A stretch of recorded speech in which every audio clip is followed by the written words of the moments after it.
Welcome to my mass cooking class. ഇന്നത്തെ വീഡിയോയിൽ ഞാൻ ഷെയർ ചെയ്യുന്നത് ഒരു പാവ് ബൺസിൻ്റെ റെസിപ്പിയാണ്.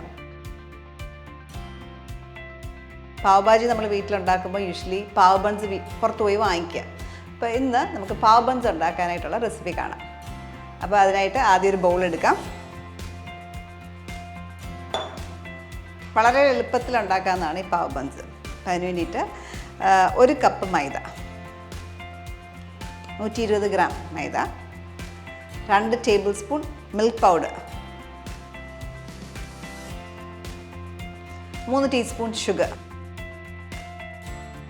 1/2 teaspoon salt, 1/4 teaspoon instant east. ഇപ്പോൾ ഇൻസ്റ്റൻറ്റ് ഈസ്റ്റ് ആയതുകൊണ്ടാണ് നമ്മൾ ഇതിനകത്തേക്ക് ഇടുന്നത്.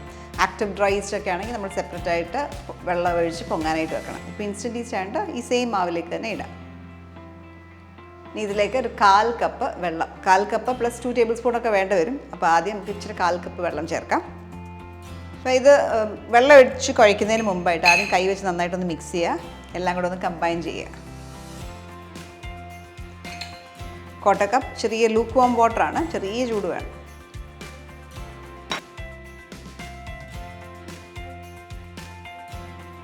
പ്ലസ് ഞാൻ നേരത്തെ പറഞ്ഞ പോലെ ഒരു 2 ടേബിൾ സ്പൂൺ കൂടെ വേണ്ടി വരും, 1 or 2 ടേബിൾ സ്പൂൺ കൂടെ വേണ്ടി വരും. നോക്കിയിട്ട് ഒഴിക്കുക, ഒത്തിരി ഇതായി പോകല്ല, ലൂസായി പോകല്ല. ഇതെല്ലാം കൂടെ കമ്പൈൻ ചെയ്യുക.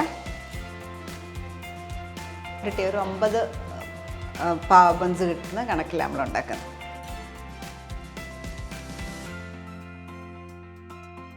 ഇതെല്ലാം കൂടെ കമ്പൈൻഡ് ആയി കഴിയുമ്പോൾ നമുക്കതിനകത്ത് ബട്ടർ ചേർക്കണം. ഞാനിവിടെ എടുത്ത് വെച്ചിരിക്കുന്നത് 2 ടേബിൾ സ്പൂണാണ്.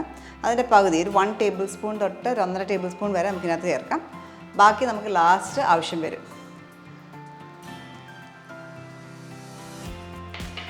ബട്ടർ ഇതിനകത്തേക്ക് ഇൻകോർപ്പറേറ്റ് ചെയ്യാം. ഇപ്പോൾ 1 ടേബിൾ സ്പൂൺ ബട്ടർ എടുത്തേക്കുന്നത്.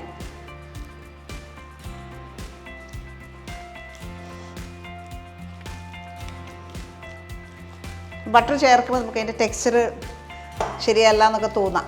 അത് ഫുള്ളി ഇൻകോർപ്പറേറ്റഡ് ആയി കഴിയുമ്പോൾ അത് പെർഫെക്റ്റ് ആയിക്കോളൂ.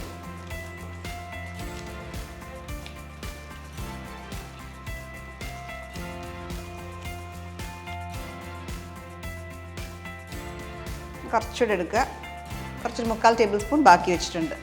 1.25 ടേബിൾ സ്പൂൺ ബട്ടർ ചേർത്ത് ഒരു സ്മൂത്ത് ഡോ ആകുന്ന വരെ കുഴയ്ക്കുക.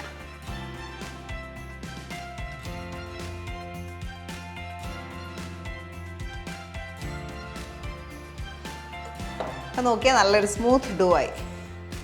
ഇതേപോലെ ഇത് പരുവായോ നമ്മൾ നോക്കുന്നത്, ഒന്ന് ചെറുതായിട്ടൊന്ന് പ്രസ് ചെയ്യുക. അപ്പോൾ ചെറുതായിട്ട് ബൗൺസ് ബാക്ക് ചെയ്യും. അപ്പോൾ നമുക്ക് കുഴച്ചത് മതി എന്നുള്ളതാണ്. ഇതിനി നമുക്ക് വേറൊരു ബോളിലേക്ക് മാറ്റി കവർ ചെയ്ത് വെക്കണം. ഇതിൽ കുറച്ച് ഓയിൽ അപ്ലൈ ചെയ്യാം.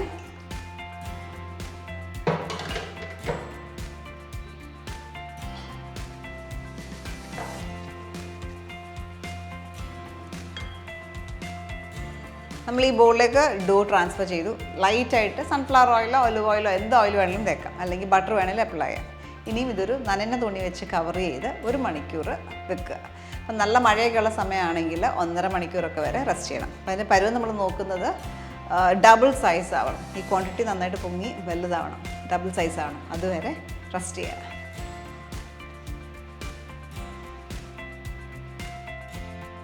1 hour റെസ്റ്റ് ചെയ്ത ശേഷം ഇപ്പോൾ ഡോ നോക്കിയാൽ നന്നായിട്ട് പൊങ്ങിയിരിക്കുക. Okay, double സൈസായി. ഇതിന് പഞ്ച് ചെയ്തതിൻ്റെ എയർ മൊത്തം കളയണം. നമ്മൾ പഞ്ച് ചെയ്ത് എയർ എല്ലാം കളഞ്ഞു.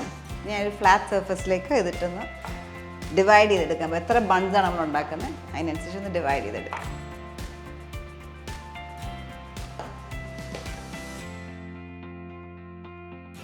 നമ്മളിങ്ങനെ പഞ്ച് ചെയ്യുന്നതിനകത്ത് എയർ ഉള്ളത് മൊത്തം കളയാനായിട്ടാണ്.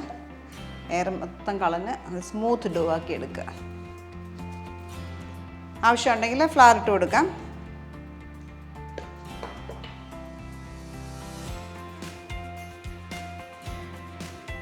ഓക്കെ, ലോഗ് പോലെ ആക്കി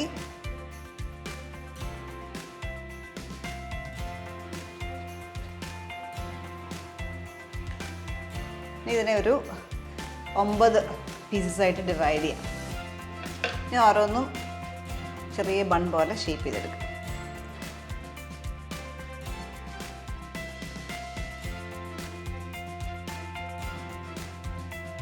ഞാൻ ഇവിടെ എടുത്ത് വെച്ചേക്കുന്ന ഒരു 5 ഇഞ്ച് സ്ക്വയർ ടിന്നാണ്. അത് നന്നായിട്ട് ബട്ടറോ അല്ലെങ്കിൽ ഓയിലോ തേച്ച് കൊടുക്കുക.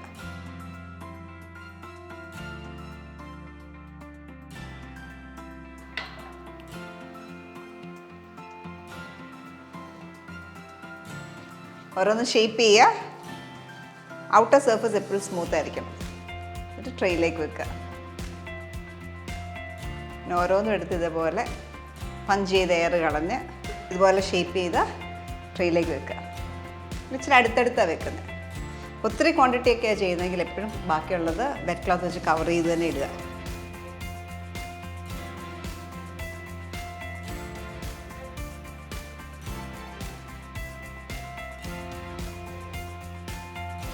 നയൻ ബൺസാണ് കിട്ടിയേക്കുന്നത്.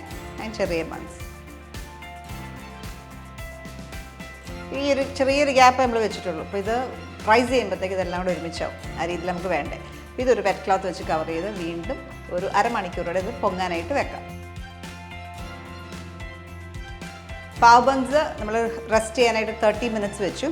കണ്ട നന്നായിട്ട് പൊങ്ങി എല്ലാം ക്ലോസ് ചെയ്യും. ഒട്ടും ഗ്യാപ്പ് ഇല്ലാണ്ട് എല്ലാം കൂടെ അടുത്ത് വന്നു. ഇനി ഇത് ബേക്ക് ചെയ്യാനായിട്ട് വെക്കാം. 180 ഡിഗ്രിയിൽ പ്രീഹീറ്റ് ചെയ്ത അവനിൽ വെച്ചിട്ട് ഒരു 15 മിനിറ്റ് ബേക്ക് ചെയ്തെടുക്കാം. അപ്പോൾ ഇത് നമ്മൾ എഗ് വാഷ് ഒന്നും കൊടുക്കേണ്ട ആവശ്യമില്ല. അപ്പം നോൺ വെജിറ്റേറിയൻ ആൾക്കാർക്ക് ഉപയോഗിക്കാവുന്ന രീതിയിൽ നമ്മൾ എഗ് വാഷ് ഒന്നും കൊടുക്കാതെ നമ്മൾ ബേക്ക് ചെയ്യാൻ വെക്കുന്നത്. അവനിൽ നിന്ന് ഞാൻ എടുത്തു. നന്നായിട്ട് റൈസ് ചെയ്തു. നല്ല ഗോൾഡൻ ബ്രൗൺ കളറായി. അത് നന്നായിട്ട് ലാവിഷായിട്ട് ഞാൻ ബട്ടർ അപ്ലൈ ചെയ്യും കേട്ടോ പാവ് ബൺസിന് വേണ്ടിയിട്ട്. നമ്മൾ റിസർവ് ചെയ്ത് വെച്ചേക്കുന്ന ബട്ടർ നന്നായിട്ട് അപ്ലൈ ചെയ്ത് കൊടുക്കും. ഇത് സോൾട്ടഡ് ബട്ടറാണ്. നല്ലൊരു ഷൈനും വരും. പ്ലസ് നല്ല മോയ്സ്റ്റായിട്ടിരിക്കും.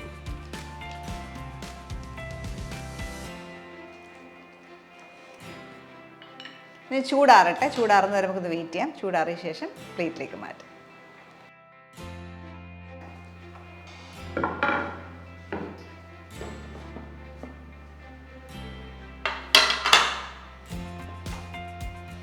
സോഫ്റ്റ് ആയിട്ടുള്ള ഈ പാവ് ബൺസ് നമ്മൾ ചെയ്തു. വളരെ സോഫ്റ്റുമാണ്. നല്ല ഫ്ലഫി ആയിട്ടുള്ള ബൺസാണ്. അപ്പോൾ അതിൻ്റെ ടെക്സ്ചർ നോക്കിയാൽ നിങ്ങൾക്ക് കാണാം. നല്ല സോഫ്റ്റ് ആയിട്ടുള്ള ബണ്ണാണ്. ഓക്കെ, അപ്പോൾ ഇത് നിങ്ങൾ ട്രൈ ഔട്ട് ചെയ്യുക. ഇത് നമുക്ക് നെക്സ്റ്റ് എപ്പിസോഡിൽ നമ്മളൊരു പാവ് ഭാജി മസാല ചെയ്യുന്നുണ്ട്. അപ്പോൾ അതിൻ്റെ കൂടെ സെർവ് ചെയ്യാൻ ബെസ്റ്റാണ്. അപ്പോൾ ഇനിയും വീട്ടിൽ നിങ്ങൾ പാവ് ഭാജി മസാല ഉണ്ടാക്കുമ്പോൾ നമ്മൾ ഇന്ന് പഠിച്ച ഈ പാവ് ബൺസ് കൂടെ ചെയ്യുക. ഓക്കെ, വീണ്ടും നല്ല വീഡിയോസ് നമുക്ക് കാണാം. Till then, bye.